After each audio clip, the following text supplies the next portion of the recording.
Hi, I'm Dr. Gene Delacruz with Oasis Foot and Ankle Center, and what I'd like to talk about is arthritis, mainly in the ankle joint.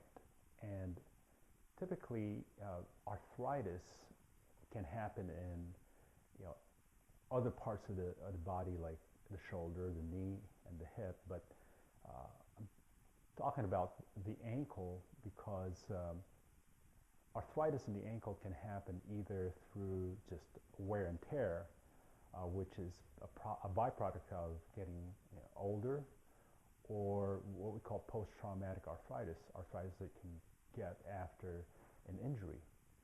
So what happens is that when we see patients with ankle arthritis, they would come in complaining of pain in the ankle. And typically what we see on x-ray is that in the ankle joint, the joint space would be thinned out, which basically means that the cartilage is worn down so that there would be no more joint space, and the patient would lose motion in their joint.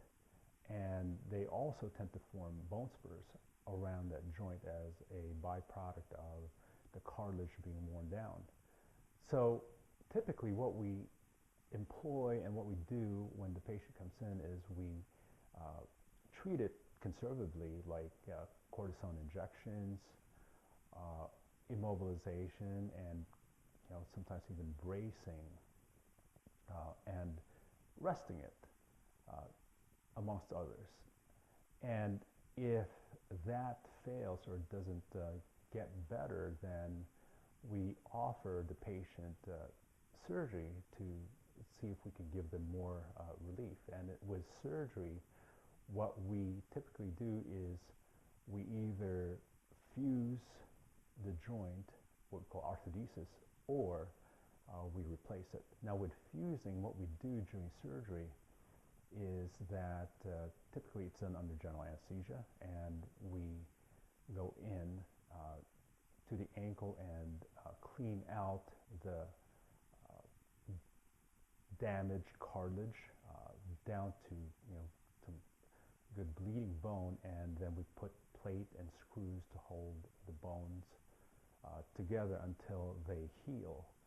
In addition to that, we use bio-engineered products like platelet-derived growth factors so that it would enable the joint to fuse at a much greater rate, so therefore we get better outcomes.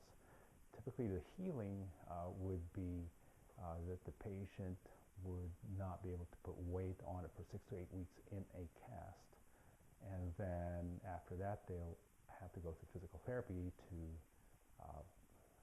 pretty much relearn how to walk and to gain strength and to gain flexibility. So in essence, a lot of people get a lot of relief from these types of surgeries if conservative therapy does